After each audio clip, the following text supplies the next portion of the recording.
Hi everybody, thank you so much for coming back to my channel. Today we are going to be talking about the Spellbinders January 2024 Stitching Die of the Month kit, and this one is called Bee Stitched, and it is a very cute little bumblebee. You can see all the other kits that are available this month. I'll be going through those later on. I'll have some videos out with all of these kits that you see here. I've got the embossing folder, the glimmer die, and some wax beads, as well as the wax seal of the month. So be sure to check out my channel in a week or two for those videos as well. But today we are going to be focusing on the stitching die of the month, this adorable little bee. Now you can see that this doesn't just come with the bead. This whole set also includes flowers and everything else you would need to make a kit. What I really love about these stitching dies too is that you don't have to be a great stitcher. This is actually my first stitching die. But you see those little lines on the wings and on the bee and everything. Those actually show you where you should be putting your stitches. And so you just follow those lines and you can't go wrong. What you make will be beautiful. You can also do your own thing too. But if you are a little nervous about trying this out, you can just follow those lines. Now here is the embossing folder of the month for January 2024. Now this is the regular embossing folder. They do also have a 3D embossing folder, which I did not get, but this little leaf embossing folder, this is really nice. This will go for a lot of different cards. It's a really versatile background. So be sure to check that out. For my second card, I'm going to be using this leaf embossing folder as my background. The first thing I'm going to do is I'm just going to cut out all the pieces in various different cardstock. So I've got a gold glimmer cardstock for the body, I've got a shimmer vellum cardstock for the wings, and then just a plain black cardstock for the rest of the body parts. And I'm just going to do this off screen because you guys know how die cutting works. Now this video doesn't do this vellum justice. This is a glimmer vellum from Lawn Fawn. It is absolutely stunning in person, but you can't really see it very well in this video. So here are all the pieces cut out. I like to use this little tray to kind of sort out my pieces. And I did 2 of the bees because I'm going to make 2 cards today. And so this way I don't have to go back and redo all of the cutting later on. And you can see how they kind of go together here. You've got the body and then you've got the little piece that goes with it. I picked up this embroidery kit on Amazon, and I really liked this kit. It wasn't very expensive, but the reason I liked it the most was because it came with the bobbins already wound. So I didn't have to do that. It came with a good variety of colors, and yeah, my laziness showing through here, guys, because I didn't want to have to wind all these bobbins. So this was really convenient. It came with needles and just about everything that you would need. So if you're interested in that, check it down below, and I've got the link there. The glimmer cardstock, it's a little hard to see the holes there, but they are there, as well as kind of the die impressions to show you where the stitching should be. So I'm going to follow along with that. And I'm just going to take some black thread for the gold body there, and I'm just taping it down. There's probably a better way to do this. There's probably, I don't know, an official way to do this, but this is the way that was easiest for me, and I just felt that it worked. I'm not using the whole embroidery thread here. I actually took it apart. I think there are like 4 strands that make up the embroidery thread, and I'm just using 2 of them here because I thought 4 strands would be a little too thick and kind of overpower the delicate nature of this die. So, but you do you, and see how that looks for you and the thread that you have.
there is my finished bee. I think she is so cute.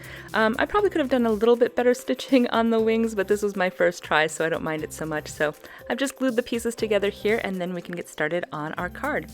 This set did not come with a sentiment, so I'm going to go ahead and make my own.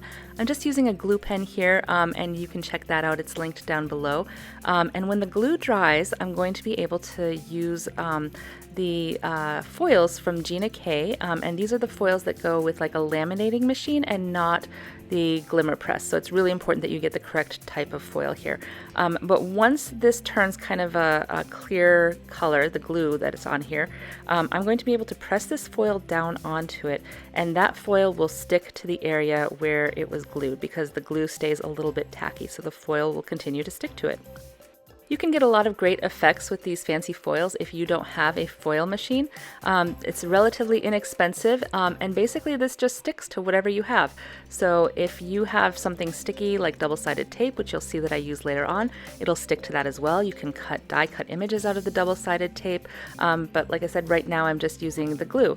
And so this glue pen is really handy if you want to handwrite sentiments and you don't have a foil machine. It's just really the coolest thing.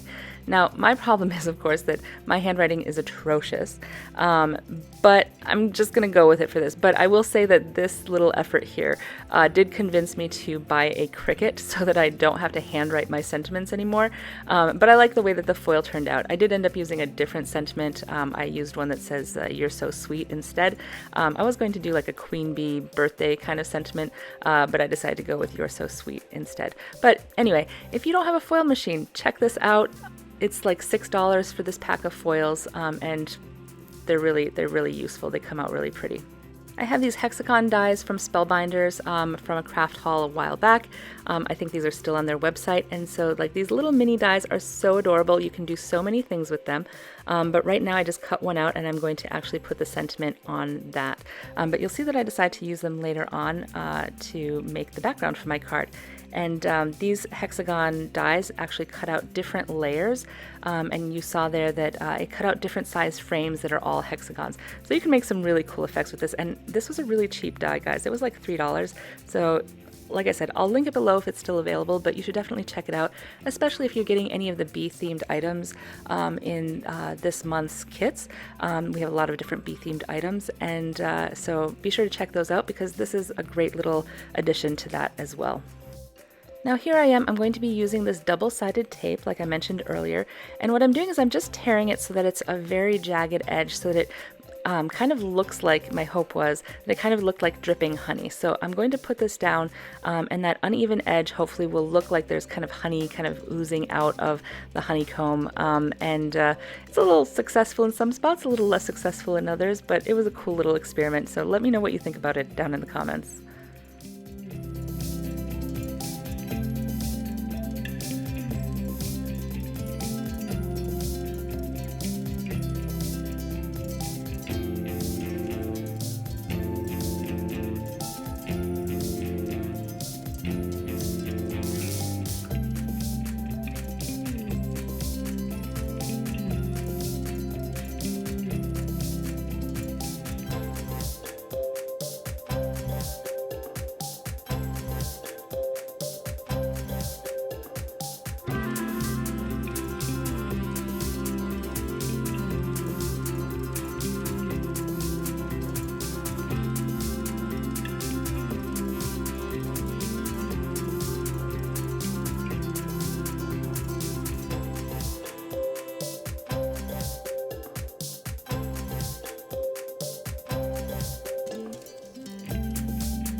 Doing something like this is a really good way to use up those scraps of foil because, you know, I hate to waste anything like that, but this foil just sticks to wherever it's sticky, and so if you just use scrap foil, it doesn't really matter because, you know, you're kind of making an uneven kind of look anyway. Now I'm going ahead and I'm gluing the hexagon frames onto the paper, and this is going to be the background for my card. It's kind of hard to tell here, but I do actually use like 3 or 4 different kinds of paper. I've got some glimmer paper, some shimmer paper, some just plain yellow cardstock. And what I'm going to do is I'm going to use the different frames and I'm going to inset them, and so that each frame kind of has different color patterns to it. So I wasn't sure how this was going to turn out because, you guys, I don't plan my cards ahead of time. I kind of just go with the flow and kind of with what I'm feeling in that moment. So this is what I was feeling in that moment, and I thought it turned out pretty cool.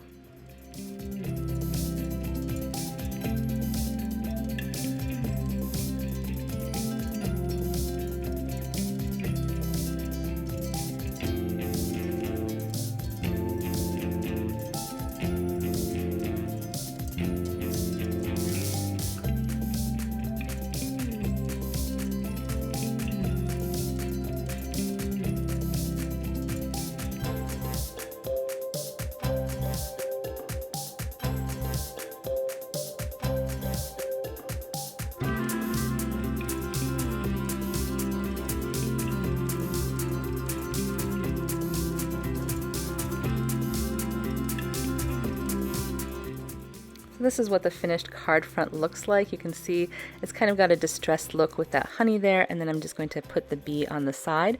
I think the different card stocks kind of give it a cool effect with that honeycomb. And then I used the honeycomb sentiment there. I just kind of layered that on a kind of a shimmer paper, and I'm going to put that on the card as well.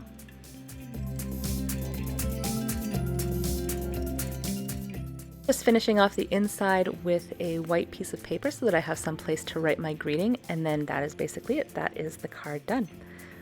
What do you guys think? So my first stitching die ever. I had a lot of fun with this, and I hope if you guys pick it up, you have some fun too. I've seen some really creative ideas with people using this die, and so I can't wait to see what you guys make with it.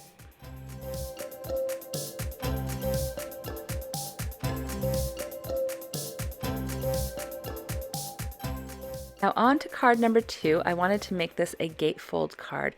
I had kind of an idea when I first saw this die of the bee kind of being cut in half. I don't know why I did, but I knew also that cutting the bee in half when it's a stitching die might be a little tricky, but I also knew that, I wanted to see how flexible this was to use when you're not using it as a stitching die.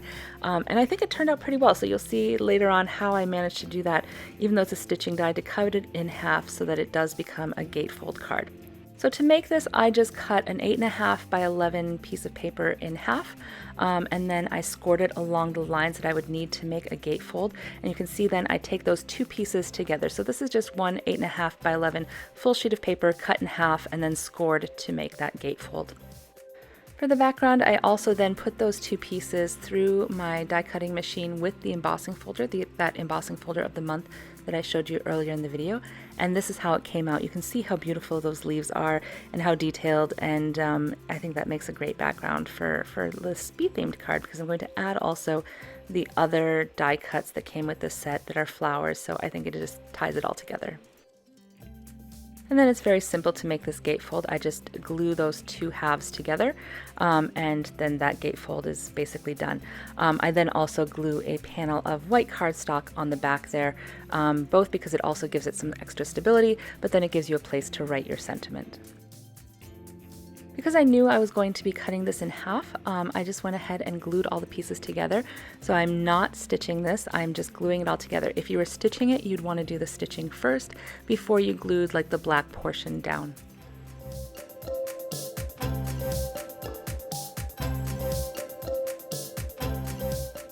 Now, even though I'm not stitching it, I am going to be highlighting that pattern on the bee that is there through the kind of embossing function of that die. And I'm just using these 3 pens, and these are kind of the jelly roll pens. So I've got a glitter one, I've got a black kind of opaque one, and then I've got a white one. So it'll go with those different functions and elements on there. So this makes it really fast and easy. If you want to use a stitching die but you don't actually want to do the stitching, this is a great alternative. Honestly, I think it came out really looking nice, and from afar you can't tell that it's not stitched, and even close up I think it still looks really nice. You can't tell that it's, I guess, supposed to be stitched. You just know that like these are extra embellishments that are made to look nice on the die cut and the element. So If you don't want to stitch, but you're still interested in this die, definitely check out this technique. Just use some colorful pens, some glitter pens, something like that to connect all of those lines together, and you can still really make a beautiful card element with this.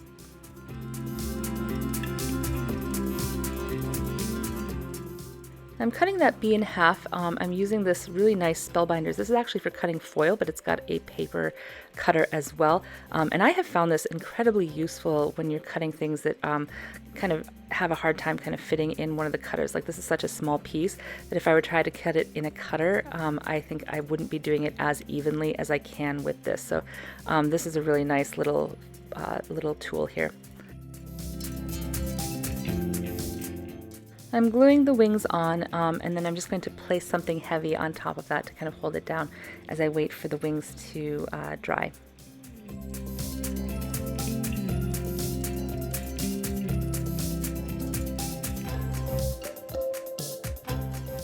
I wanted to add some more dimension to the background, so I'm just going around the edges with a Distress Oxide ink. In hindsight, I probably would have chosen a slightly different shade. I think that this one maybe pulls focus a little bit too much from the kind of very light kind of minty green, but I think it still turned out okay. Flowers came with the set as well, and I think they are just so pretty. They'd make great card background just on their own if you were doing that, or even as a kind of a focal point. You could use these as a focal point. So I cut them out in this kind of darker teal, as well as kind of this shimmery kind of beige color. And what I'm going to do is I'm going to offset these a little bit so that the teal kind of just peeks out behind kind of the shimmery gold beige, and it gives it a nice shadow and kind of just highlights that, whereas I think if I just put them on the card on their own, they would kind of blend into the background a little bit too much. And then in addition to this, you can kind of see up top there I have the little rose buds, or whatever they are, the little buds that go with the flowers, so then I add those on too.